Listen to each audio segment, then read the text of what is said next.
Good morning students. BA first year second same history की online कक्षा में आप सबका स्वागत है। आज हमारा लेसन वही रहेगा, विजयनगर और बहमनी वाला, लेकिन आज हमारा जो टॉपिक है वो विजयनगर साम्राज्य के ऊपर रहेगा। विजयनगर साम्राज्य की स्थापना के विषय पर इतिहासकारों में मतभेद है, लेकिन अधिकार विद्वान इस बात को स्वीकार करते हैं कि इस राज्य की स्थापना हरिहर व बुक्का नामक दो भाइयों ने की। वे तरक्की करते करते वो मंत्री पद तक पहुंच गए थे और इसी समय कंपिली के शासक ने एक विद्रोही मुसलमान को अपने राज्य में शरण दे दी और मोहम्मद तुगलक ने कंपिली पर आक्रमण कर दिया और हरिहर और बुक्का को पकड़कर दिल्ली ले आया। यहाँ इन दोनों भाइयों को जबरदस्ती इस्लाम कबूल कराया गया। शीघ्र ही कंपिली में मोहम्मद तुगलक के विरुद्ध विद्रोह भड़क गया और उसे दबाने के लिए तुगलक ने हरिहर और बुक्का दोनों भाइयों को भेज दिया, परंतु कंपिली पहुंचने से पहले ही उन्होंने इस्लाम त्याग दिया और स्वयं विद्रोहियों में शामिल हो गए। और उसके बाद कपालुरु और बागपल्ली के अनुदानों से यह पता चलता है कि एक संत विद्यारण्य के निर्देश से उन दोनों भाइयों को पुनः हिंदू धर्म में शामिल कर लिया गया। कहा जाता है कि इसी संत ने उन्हें दक्षिण में हिंदू राज्य की स्थापना के लिए प्रेरित किया और इन्होंने 1336 ईस्वी में तुंगभद्रा नदी के तट पर एक विद्यानगर अर्थात विजयनगर नामक नगर बसाया और इस प्रकार इस नगर की स्थापना हुई। विजयनगर की स्थापना हरिहर और बुक्का नामक दो भाइयों ने की। वे संगम वंश से संबंध रखते थे।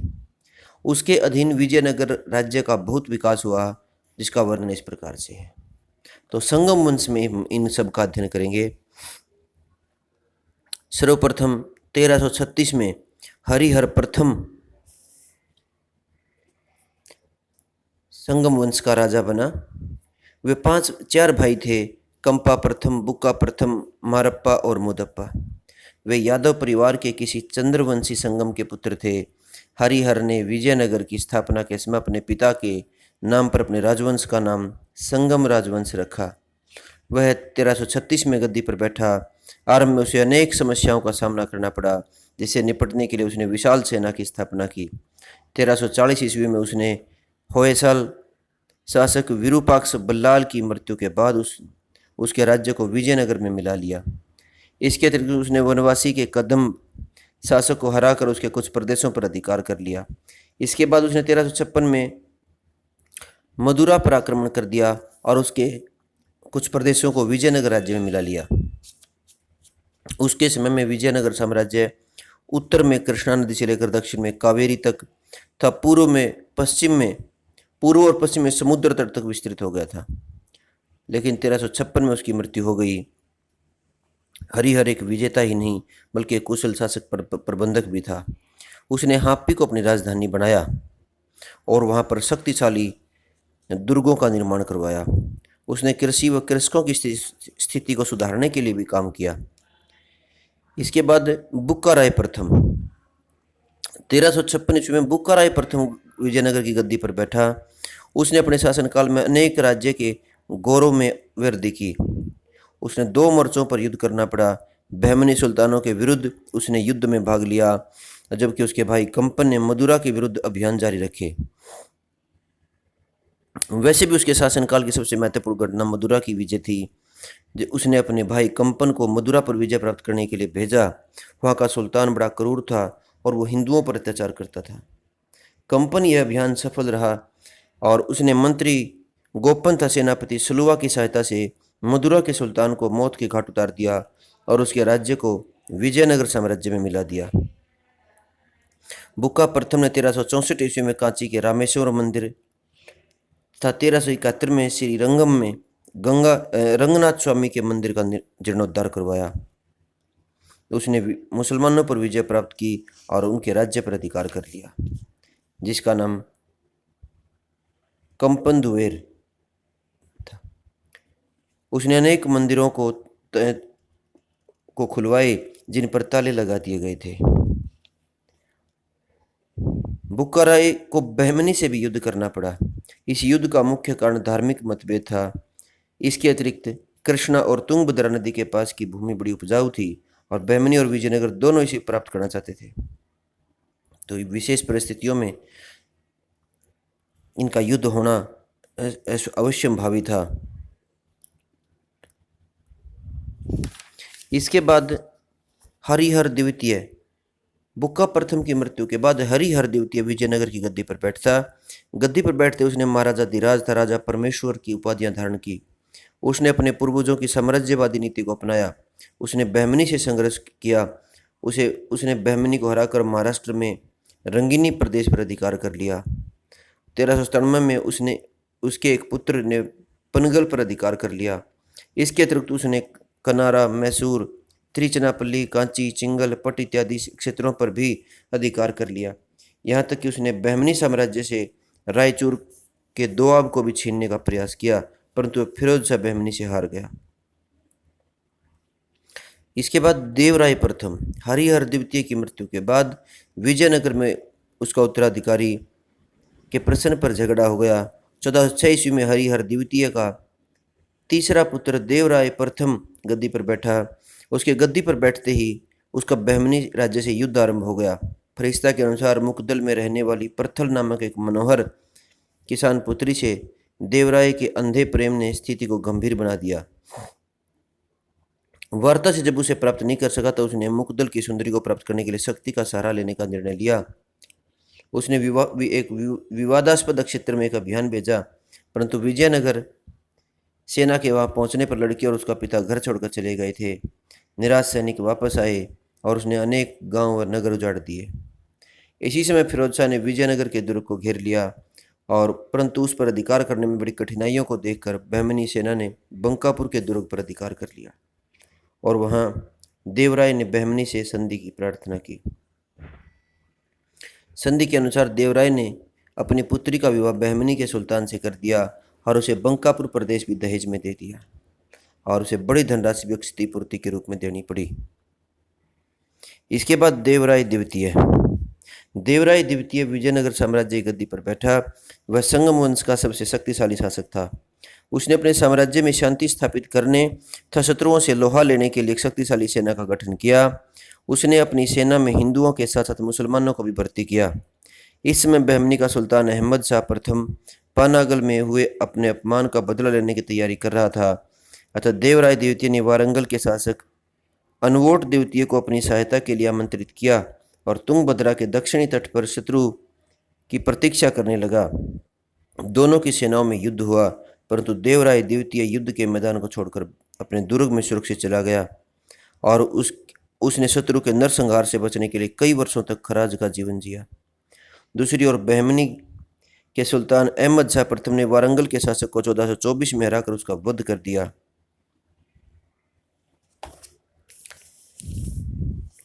इसके बाद जो अन्य शासक हुए, देवराय द्वितीय की मृत्यु के बाद संगम वंश का पतन हो गया। उसके उत्तराधिकारियों में विजय द्वितीय 1446, मल्लिकार्जुन, इसके बाद विरूपाक्ष द्वितीय सब दुर्बल सिद्ध हुए और उनके शासन में विजयनगर में अराजकता फैल गई। स्थिति का लाभ उठाकर सुलूभ नरसिंह ने 1485 में विरूपाक्ष की हत्या कर दी और स्वयं गद्दी पर बैठकर विजयनगर में सुलूभ वंश की स्थापना कर दी। सुलूभ वंश जिसने 1485 से 1505 ईस्वी तक शासन किया। नरसिंह सुलू सबसे पहला शासक था। 1485 से 1490 में नरसिंह सुलू ने विजयनगर में द्वितीय राजवंश सुलू की स्थापना की। वह संगम वंश के अंतिम शासक विरूपाक्ष को मारकर 1485 ईस्वी में विजयनगर की गद्दी पर बैठा। उसने सर्वप्रथम उन उपद्रवी जागीरदारों का दमन किया जो राजा की आज्ञा की अवहेलना करते थे। हालांकि आंतरिक गुटबंदी के चलते वह विदेशी शत्रुओं पर कार्रवाई नहीं कर सका। अपने भाई हमवीर का दमन करने के बाद उड़ीसा के शासक पुरुषोत्तम गजपति ने विजयनगर पर आक्रमण कर दिया। उसने कोंडविद्दु, उदयगिरि, अन्य दुर्गों पर अधिकार किया। उसने विजयनगर के संपूर्ण पूर्वी तट, दक्षिण में दूरस्थ गुंडलकंपा नदी तक के क्षेत्र पर अधिकार कर लिया। प्रताप रुद्र के सरस्वती विलासम ग्रंथ और उसके शिलालेख से यह पता चलता है कि पुरुषोत्तम ने उदयगिरि के युद्ध में नरसिंह सुलू को हराकर बंदी बना लिया था।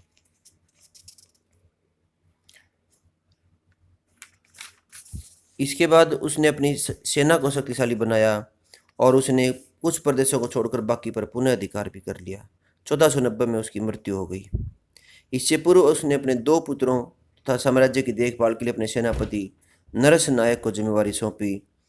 उसने आदेश दिया था कि वह राजकुमारों के अल्पायुओं के इसमें राज्य की देखभाल करे, तब उनमें से जो अपने आप को योग्य सिद्ध कर सके उसे राज्य की बागडोर सौंप दे। नरस नायक। नरसिंह सुलू की मृत्यु के बाद नरस नायक ने अपने स्वामी के पुत्रों के संरक्षक के रूप में शासन चलाया।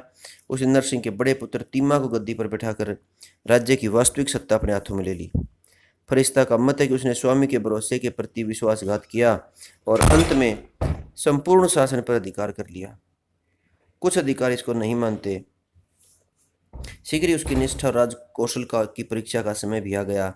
बहमनी राज्य में सुल्तान महमूद शाह शक्तिहीन साबित हुआ। वहाँ कासिम बरीद जिसे सुल्तान का विश्वास प्राप्त कर लिया था, यूसुफ आदिल शाह का दमन करने का निश्चय किया। आदिल शाह ने अपने प्रांत में स्वतंत्र घोषणा कर दी और भीमा नदी से बीजापुर तक के क्षेत्र पर अधिकार कर लिया। ऐसी स्थिति में उसने नरस नायक से सहायता मांगी और बदले में याचुर और मुकदल का दर्ग विजयनगर को देने का आश्वासन किया। नरस नायक ने तीमा को गद्दी पर बैठाकर बीजापुर में सेनाएं भेज दी। 1491 में मनुआ में एक भीषण युद्ध हुआ जिसमें यूसुफ आदिल शाह को हराकर रायचूर तथा मुकदल के दुर्ग पर विजयनगर ने पुनः अधिकार कर लिया। लेकिन ये स्थायी नहीं था। 1493 में यूसुफ ने फिर उन पर पुनः अधिकार कर लिया। इस युद्ध में तीमा मारा गया क्योंकि नरस नायक ने चेर, चौल, पांडे, उड़ीसा के शासकों को पराजित किया था, जिससे उसके विरोधी सरदारों से ईर्ष्या करने लगे थे। उसने तीमा की मौत का दोष भी नरस नायक पर लगा दिया, परंतु नरस नायक ने बड़ी चतुराई से काम लेते हुए नरसिंह को के दूसरे पुत्र इमादी नरसिंह को विजयनगर की गद्दी पर बैठाया। उसने विद्रोहियों का दमन करके राज्य में शांति की स्थापना की। 1503 में नरस नायक की मृत्यु हो गई। वह अपने स्वामी की इच्छा को पूरा नहीं कर सका। वह विजयनगर के किसी भी खोए हुए प्रदेश पर अधिकार नहीं कर सका। उसने इनमादी की हत्या कर दी और स्वयं विजयनगर की गद्दी पर बैठ गया। कुछ ऐसा भी कहते हैं। इसके बाद तुलु वंश। वीर नरसिंह तुलु के साथ साथ विजयनगर के तृतीय राजवंश का संस्थापक था। वह शुलू वंश के अंतिम शासक इनमादी की हत्या करके गद्दी पर बैठा था। उसने 1505 से 1509 ईस्वी तक शासन किया। उसने विद्रोह का दमन किया और उसने बहमनी और उड़ीसा के शासकों को पराजित किया। उसने प्रशासनिक सुधार भी काफ़ी किए। उसके बाद कृष्णदेव राय राजा बना। वीर नरसिंह की मृत्यु के बाद उसका छोटा भाई कृष्णदेव राय गद्दी पर बैठा। कहा जाता कि वीर नरसिंह ने अपने पुत्र का, जो 8 वर्ष का था, राज्यारोहण सुनिश्चित करने के लिए एक षड्यंत्र रचा। उसने अपने मंत्री सुलू तीमा को अपने सौतेले भाई कृष्णदेव की आंखें निकालने का आदेश दिया, परंतु मंत्री ने देखा कि कृष्णदेव राय 20 वर्ष का युवक था और राजा बनने के लिए सबसे योग्य था। अतः उसने मरणासन राजा को बकरे की आंखें निकाल कर दिखला दी और कृष्णदेव राय विजयनगर का शासक बना। वह विजयनगर का सबसे शक्तिशाली शासक था। राज्यारोहण के समय कृष्णदेव राय को अनेक समस्याओं का सामना करना पड़ा, यहाँ तक कि राजगद्दी पर उसका अधिकार भी मजबूत नहीं था। उसने सौतेले भाइयों और वीर नरसिंह के पुत्र ने उसका विरोध किया। इसी समय अनेक प्रांतों के नायकों ने भी स्वतंत्रता के लिए विद्रोह कर दिया। आतुर के गंगराज ने भी अपने आप को स्वतंत्र घोषित कर दिया। पुरुषोत्तम का पुत्र उत्तराधिकारी प्रताप रुद्र गजपति ने उदयगिरी और कोंड बिंदु पर अधिकार कर लिया।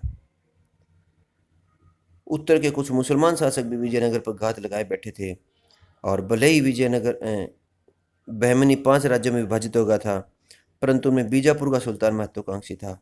वह विजयनगर पर अधिकार करना चाहता था और उसने पुर्तगालियों पश्चिमी तट पर पुर्तगालियों ने भी अपनी पकड़ मजबूत बना ली थी। वो भी विजयनगर पर नज़र लगाए हुए थे। कृष्णदेव ने सभी समस्याओं को गंभीरता से लिया और दूरदर्शिता का परिचय देते हुए उन्हें सारी समस्याएं सुलझा ली। उसके बाद कृष्णदेव राय की विजय आती हैं।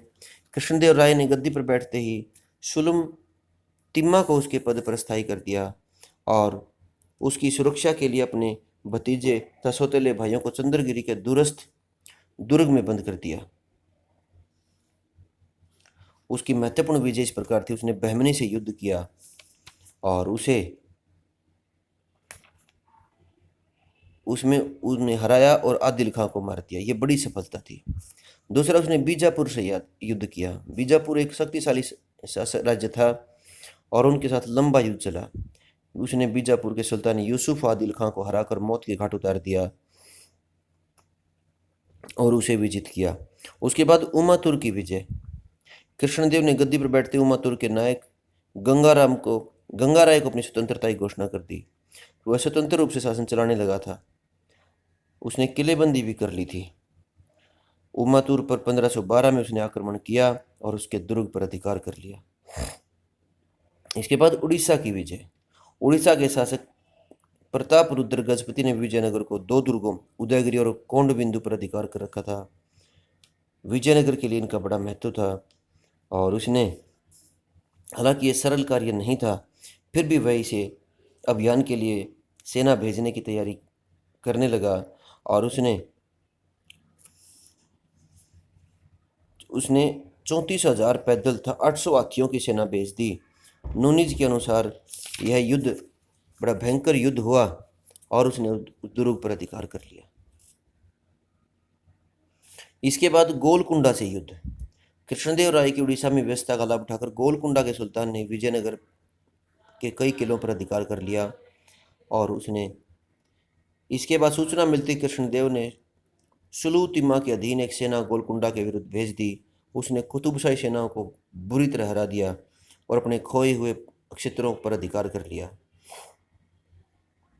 कृष्णदेव राय ने प्रारंभ में पुर्तगालियों के प्रति तटस्थता की नीति अपनाई, लेकिन बाद में उनसे संधि कर ली। अरबी और फारसी घोड़ों के व्यापार पर भी पुर्तगालियों का एकाधिकार था, अतः उनसे मित्रता करना चाहते थे और उनसे संबंध स्थापित किए। कृष्णदेव राय की अगर मूल्यांकन करें तो एक सेना नायक और प्रशासक के रूप में अगर उनका मूल्यांकन करें तो वह एक कुशल सेनापति था। भारतीय इतिहास में वो सबसे सफल सेनापतियों में से एक था। उसने न केवल अपनी सेना को शक्तिशाली बनाया बल्कि अपने अभियानों में सफलता प्राप्त की। वह अपनी सीमाओं का नेतृत्व बड़ी कुशलता से करता रहा। वह अपने सैनिकों से बहुत प्यार करता था। युद्ध में घायल सैनिकों की स्वयं देखभाल करता था और रण क्षेत्र में जौहर दिखाने वाले सैनिकों को उपहारों से सम्मानित करता था। वो महान प्रशासक भी था। उसने शासन प्रबंध में महत्वपूर्ण जानकारी उसके बारे में मिलती है। उसके प्रशासन को केंद्रीय, प्रांतीय और स्थानीय प्रशासन में विभाजित किया। उसने अपने नायकों पर कड़ा नियंत्रण बनाए रखा। वह साम्राज्य का स्वयं दौरा करता था और कर्तव्य को सही प्रकार से न निभाने वाले अधिकारियों तथा कर्मचारियों को दंड देता था। उसने कृषि तथा कृषकों की स्थिति सुधारने के लिए भी काफ़ी काम किए। उसने नहरों का निर्माण कराया, तालाबों का निर्माण करवाया, बंजर भूमि को कृषि योग्य बनाया और उसने विदेशी व्यापार को बढ़ावा देने के लिए उसने बंदरगाहों को सुरक्षित एवं सुविधाजनक बनाया और उसने पुर्तगालियों से मित्रता का व्यवहार भी किया। वह कला और साहित्य का भी संरक्षक था। कृष्णदेव राय कुशल शासक प्रबंधक के साथ साथ कला और साहित्य का भी संरक्षक था। उसने अनेक नगरों मंदिरों का निर्माण करवाया। उसने नागलापुर का नया नगर स्थापित किया। अनेक भवनों तथा मंदिरों से उसे सुसज्जित किया। उसके दरबार में तेलुगु, कन्नड़ तथा तमिल भाषा के विद्वान संरक्षण पाते थे। उसके दरबार में तेलुगु भाषा के 8 विद्वान निवास करते थे और तेलुगु साहित्य का उसने बहुत विकास किया। इसके बाद अच्युत देव। कृष्णदेव राय की 1529 में मृत्यु हो गई थी और उसने अपने जीवन काल में अपने चचेरे भाई अच्युत देव राय को अपना उत्तराधिकारी नियुक्त कर दिया था। कृष्णदेव राय के निर्णय से उसके जमाता रामराय अथवा रामराज ने विरोध किया। उसने अपने साले सदाशिव को गद्दी पर बिठाने का निर्णय लिया, जबकि अच्युत के साले सलग तक राज तिरुमल था, उनको अच्युत का साथ दिया और सबसे पहले विजयनगर पर जगपति ने आक्रमण किया जो असफल रहा, परंतु इस्माइल आदिल और रायचूर आदि पर अधिकार करने में सफल रहा। पर अच्युत ने राय ने बड़ी कुशलता से शत्रु सेना को मार दिया और इससे अच्युत राय का हौसला बढ़ गया। इसके बाद 1642 में अच्युत की मृत्यु हो गई। इसके बाद अच्युत की मृत्यु के बाद उसके साले तिरुमल ने उसके पुत्र वेंकट प्रथम को गद्दी पर बिठाया। उसमें वेंकट प्रथम नाबालिग था और दूसरी ओर राजमाता वरदेवी अपने पुत्र वेंकट की स्वयं संरक्षिका बनना चाहती थी। इस पर रामराय ने इब्राहिम आदिल शाह की सहायता से तिरुमल को गद्दी से हटाकर अच्युत के भतीजे सदाशिव को गद्दी पर बैठा दिया। सदाशिव को जब गद्दी पर बैठाया तो उस समय उसकी शासनकाल की समस्त शक्तियाँ उसके प्रधानमंत्री राम राय के हाथों में केंद्रित थी। उसने पुराने अधिकारियों को हटाकर अपने विश्वास पात्रों को नियुक्त किया। इसमें विजयनगर पर संकट के बादल मंडरा रहे थे और उसने 1546 में पुर्तगालियों से व्यापारिक समझौता भी किया, जो ज़्यादा सफल नहीं हुआ। उसका अधिकतर समय मुस्लिम सुल्तानों के विरुद्ध युद्धों में बीत गया। हालांकि वेंकटाद्रि के नेतृत्व में विजयनगर की सेनाओं ने कुछ सफलताएं प्राप्त की, परंतु बाद में आदिल शाह का हौसला अधिक बढ़ गया था और उसने उसके कई प्रदेशों पर अधिकार कर लिया था। और बाद में उसने जब हुसैन निजाम शाह जब अहमदनगर की गद्दी पर बैठा, उसने 1558 में गोलकुंडा के सुल्तान के इब्राहिम कुतुब शाह के साथ मिलकर बीजापुर पर आक्रमण कर दिया। बीजापुर ने रामराय की सहायता से अहमदनगर को हराकर उसे अपमानजनक संधि करने पर मजबूर कर दिया। इस समय दक्षिण भारत में विजयनगर की स्थिति सर्वोच्च हो गई थी। परिणाम स्वरूप विजयनगर के शत्रुओं ने अपने भेदभावों को भुलाकर एकता के सूत्र में बंधने का निर्णय लिया। उसने विजयनगर के विरुद्ध एक संघ बनाया जिनमें अहमदनगर, बीजापुर, गोलकोंडा और बीदर के शासक थे। इन संयुक्त सेनाओं ने विजयनगर पर आक्रमण कर दिया और 23 जनवरी 1565 को तालीकोटा के स्थान पर युद्ध हुआ, जिसमें विजयनगर बुरी तरह से पराजित हो गया और इसके पश्चात उसका पतन आरंभ हो गया। अब यहाँ आता है कि विजयनगर की पतन के क्या कारण थे। उनका निरंकुश शासन था, स्वेच्छाचारी शासन था, उत्तराधिकारियों में युद्ध होते रहे, केंद्रीय सरकार की दुर्बलता थी, बहमनी साम्राज्य से उसका संघर्ष लगातार चल रहा था, कभी पलड़ा भारी हो जाता, यदि कोई अयोग्य राजा बनता तो उसका पलड़ा कमज़ोर हो जाता। सेना की भी कई दुर्बलताएं थी। कृष्णदेव राय के उत्तराधिकारी दुर्बल थे। मुस्लिम राज्यों ने अपना एक विजयनगर के विरुद्ध एक संघ बना लिया था। तालीकोटा का युद्ध, कृष्णदेव की मृत्यु के बाद विजयनगर ने कई मुस्लिम राज्यों में सफलताएं प्राप्त की और यहाँ तक कि हिंदू शासकों ने कहते हैं कि मुसलमानों पे अत्याचार करने भी आरंभ कर दिए थे। अतः कई कारण थे जिसके कारण मुस्लिम शासकों ने उसके विरुद्ध आक्रमण किया और नगर को जी भर के लूटा और इससे विजयनगर का पतन हो गया। इसके बाद विजयनगर का शासन प्रबंध है, ये कल करेंगे। तब तक के लिए धन्यवाद।